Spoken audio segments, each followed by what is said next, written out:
لوگ کہتے ہیں بھائی بغیر رفع دین کی نماز ہو جائے گی کہ نہیں ہوگی؟ آمین نہ کہیں تو نماز ہوگی کہ نہیں ہوگی؟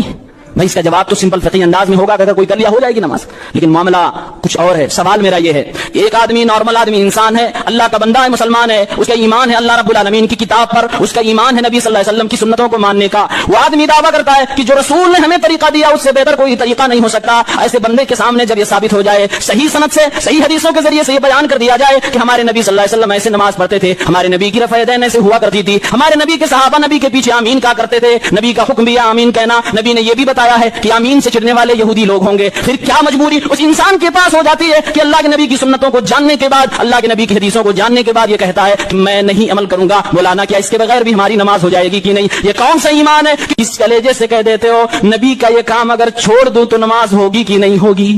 سوال یہ نہیں ہے کہ ہوگی کہ نہیں، سوال یہ ہے کہ آپ کیوں نہیں کرنا چاہتے ہو، آپ کے پاس کیا ریزن ہے؟ کل ملا کے دل میں جو دبی ہوئی چور والی بات ہے یہی، ہمارے امام صاحب کے یہاں ایسا نہیں تھا